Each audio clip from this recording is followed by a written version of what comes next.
Olá, tudo bem? Bem-vindos ao curso de Química Geral. Na aula de hoje, a gente vai continuar ainda discutindo questões relacionadas ao equilíbrio químico. Na primeira aula, a gente discutiu questões relacionadas aos conceitos envolvidos, a determinação da constante de equilíbrio. Na segunda aula, nós trabalhamos alguns cálculos de equilíbrio para ver impossibilidades de aplicações desses conceitos. E na aula de hoje, para fechar esse assunto de equilíbrio químico, a gente vai entender agora que mudanças nas condições durante o processo de ocorrência dessa reação vão afetar ou vão interferir o equilíbrio químico. Então, a gente já sabe que existem direções preferenciais das reações, sentido direto ou sentido inverso. Então, para poder entender um pouco melhor, isso não é uma coisa tão complicada, a gente pode recorrer ao que o cientista francês Henri Le Chatelier propõe, que ele vai chamar de, ficou conhecido como princípio de Le Chatelier, onde ele vai dizer que quando uma perturbação exterior, ela é aplicada em um determinado sistema que já se encontra em equilíbrio dinâmico, no qual as suas velocidades da reação direta e da reação inversa são iguais e esses processos acontecem simultaneamente, ela vai se tender a ajustar para reduzir o mínimo do efeito dessa perturbação. Então, ele vai tentar buscar novamente o estado de equilíbrio. Quando você faz essa perturbação no sistema, a energia livre de Gibbs ela vai variar. Então, a tendência é que, a partir dessa perturbação, algumas dessas variáveis podem se modificar, de modo que você busque novamente atingir o equilíbrio dinâmico. Então vamos dar uma olhadinha aqui nesse diagrama, no primeiro, onde a gente pode começar a discutir a questão de adição e de remoção de reagentes.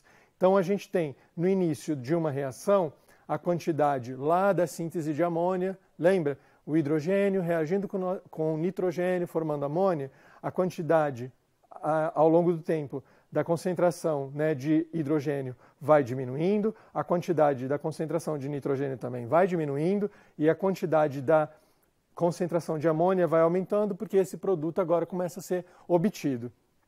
Em um determinado momento, e aí ela vai buscar o equilíbrio dinâmico e ela vai se estabilizar. Em um determinado momento, há uma perturbação externa. Nesse caso, vai se adicionar uma quantidade de reagente, ou seja, eu vou colocar uma quantidade maior de hidrogênio. Então, note que a quantidade de hidrogênio ela aumentou.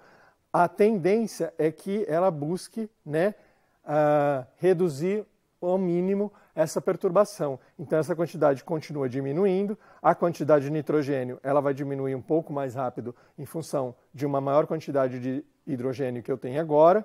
E a minha quantidade de produção de amônia, ela continua agora aumentando porque eu estou produzindo, então, mais amônia. Eu saí daquele estado de equilíbrio e eu estou buscando o estado de equilíbrio novamente para essas novas quantidades. A partir de um determinado momento, eu faço uma outra perturbação. Eu vou adicionar uma quantidade de amônia. Então, note, o que acontece? A minha quantidade de amônia ela estava aumentando e a partir dessa perturbação ela aumenta bastante. A gente pode observar aqui nesse gráfico. Se aumentou muito a quantidade desse meu produto, o que eu posso fazer agora? Ele vai começar a se decompor no sentido inverso da reação e não mais no sentido direto de produção de amônia, mas de decomposição da amônia, fazendo com que a concentração, então, de hidrogênio comece agora a aumentar e a concentração de nitrogênio comece a aumentar. Se está decompondo amônia, a quantidade de amônia começa a diminuir, buscando novamente o estado de equilíbrio. Então, nesse diagrama a gente pode ver, no caso de adição e remoção dos reagentes, como é que a gente pode deslocar e alterar o próprio equilíbrio. Se eu estivesse retirando amônia, eu ia fazer com que, diminuindo a quantidade de amônia, eu ia fazer com que as quantidades de nitrogênio e de oxigênio e de hidrogênio também diminuíssem para produzir mais amônia para restabelecer esse equilíbrio. Então aqui a gente tem uma outra representação, uma outra possibilidade de diagrama, na qual a gente pode perceber que fora do equilíbrio, já que eu fiz a perturbação, agora eu tenho o quociente da reação e eu vou calcular o valor do Q. Então, quando a reação está no equilíbrio, vamos supor que ela está aproximadamente um valor 1. Quando eu adiciono reagente, eu desloco esse equilíbrio, favorecendo a produção dos meus produtos. E aí eu tenho, dentro dessa relação, que o meu quociente ele é menor que a constante de equilíbrio. Então eu vou buscar deslocar esse equilíbrio no sentido de formar, né, os meus produtos, tentando restabelecer novamente a constante de equilíbrio. No outro caso, aonde eu vou adicionar então agora os meus produtos, eu vou deslocar o equilíbrio no sentido oposto, né? No sentido de que agora eu tenho o meu quociente da reação com um valor maior do que a constante de equilíbrio. No caso anterior, eu tinha um valor menor. Então, quando esse valor é maior, eu vou fazer com que essa reação ocorra no sentido inverso, no sentido de formação dos reagentes, fazendo com que os meus produtos se decomponham formando os reagentes, buscando novamente o estado de equilíbrio, né? Então, aqui é uma das primeiras alterações nas mudanças nas condições desse equilíbrio. Então, a gente pode, né, supor também em um exemplo lá de decomposição do pentacloreto de fósforo, formando o tricloreto de fósforo e mais o carbono, que é o exemplo que a gente tinha resolvido na aula anterior, né, para determinados valores de pressões parciais. Usando essas informações, quando você adiciona uma quantidade agora dos seus produtos, no caso de cloro, uma quantidade de 0,01 mol de cloro, como é que a gente pode calcular essa nova composição de equilíbrio?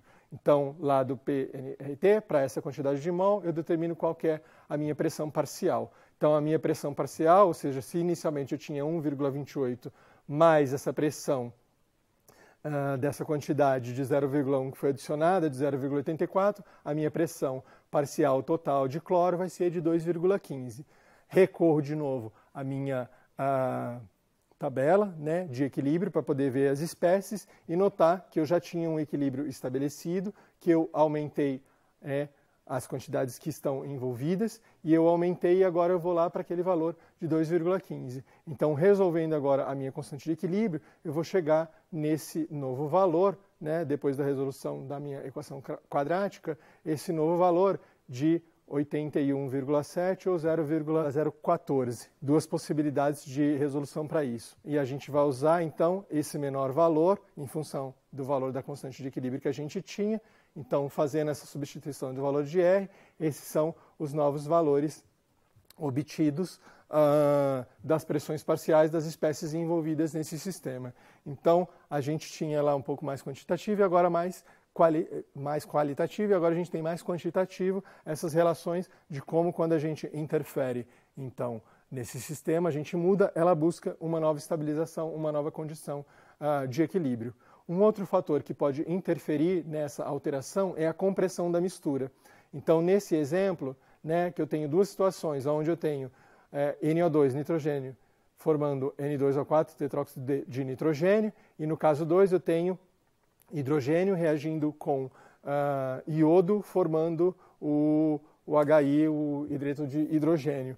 Bom, se a pressão aumenta, porque eu estou comprimindo, eu estou reduzindo o volume, significa que aquelas partículas dentro daquele sistema aumentam as colisões, a busca do novo estado de equilíbrio é buscar uma situação na qual o sentido, né, da minha reação, na qual eu vou ter um número menor de moléculas, porque isso vai fazer com que eu tenha uma pressão menor, já que eu estou comprimindo. Se eu buscar uma situação onde eu tenho um número maior de moléculas, o efeito vai ser maior, vai desestabilizar, vai ter mais energia envolvida.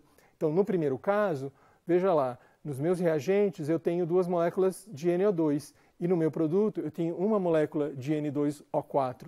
Então, nesse sentido, é mais vantajoso acontecer a reação no sentido direto, onde eu vou reduzir o número de moléculas em função da perturbação que aumentou por causa da compressão. No segundo caso, eu tenho, então, nos meus reagentes, uma molécula de H2 para uma molécula de I2, um mol de um para um mol da outra. Mas quando, então, eu tenho 2 mols nos meus reagentes. E nos meus produtos eu também tenho 2 mols do HI formado. Então, nesse caso, o número de mol dos produtos e o número de mol dos reagentes é o mesmo. Então, a reação não tem uma preferência muito clara, teoricamente, em função, né, dos gases ideais, já que a gente está falando de espécies gasosas, a reagir conforme a provocação, a perturbação em função da compressão. Na prática, vai ter um pequeno desviozinho, mas teoricamente não é isso o que vai acontecer. né? Então, a compressão da mistura da reação, ela vai deslocar a reação no sentido que eu vou buscar a menor quantidade de mols das espécies presentes. Tudo bem? Uma outra possibilidade de perturbação é quando eu tenho uma relação da temperatura com equilíbrio. De acordo com o princípio de Le Chatelier, né, a gente vai causar essa perturbação, e aqui a gente tem um exemplo, né, por exemplo, da decomposição do carbonato de cálcio, que é sólido, formando o óxido de cálcio, que também é um outro sólido, e o CO2, que é o dióxido de carbono, que é um gás. Nesse caso, se for uma reação aberta, sem controle, né, não um sistema fechado, sistema aberto e não um sistema fechado, esse CO2 pode escapar e a gente vai deslocar a reação nesse sentido que está liberando essa espécie, mas também pela remoção de um dos produtos. O caso é que, para essa reação acontecer, eu preciso aquecer, preciso fornecer energia, né, para que ele possa se decompor. Então, é uma reação de um processo que, nesse caso da relação da perturbação da temperatura com o estado de equilíbrio, em geral, ela vai tender para deslocar o equilíbrio no sentido da reação endotérmica. No entanto, nesse caso, se a gente estivesse numa atmosfera, por exemplo, de vulcão, com bastante presença de CO2 ali, talvez a gente visse a formação também no sentido reversível dessa reação. Tá bom? Aqui a gente vai pegar uma outra situação, na qual a gente viu ali um pouco mais qualitativo, a gente pode ver aqui um pouco mais quantitativo, né? Da relação da perturbação da temperatura, como é que ela vai deslocar o equilíbrio. Lembrando que a temperatura, ela influencia na constante de equilíbrio. A constante ela é específica para determinadas temperaturas. Se recorda que dos exemplos que a gente já trabalhou, na maior parte das vezes, né, a gente sempre menciona constante de equilíbrio é um valor determinado para uma determinada temperatura, ou na escala Kelvin, ou na escala Celsius. Tudo bem? Então aqui uma situação na qual você tem o dióxido de carbono reagindo com oxigênio na presença de um catalisador, o pentóxido de vanádio, para aumentar a velocidade dessa reação, formando um tetróxido de enxofre.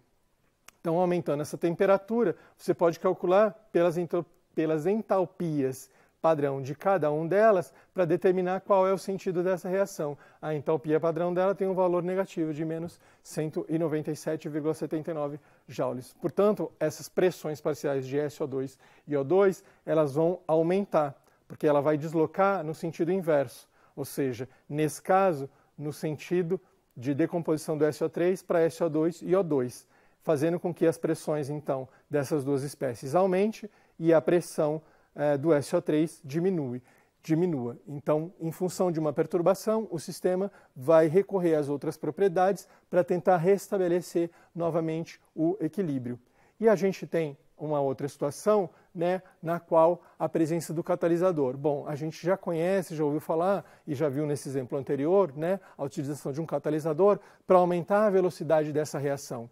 O que acontece, de fato, é que a presença desse catalisador, se ele aumenta a velocidade da reação no sentido direto, ele também aumenta a velocidade da reação no sentido inverso. Então, ele não vai ter um efeito direto em relação ao equilíbrio, favorecendo um sentido ou outro. Lembrando que o catalisador ele é um parâmetro cinético, que está relacionado à velocidade, e não é um parâmetro termodinâmico, que é o que influencia na questão do equilíbrio.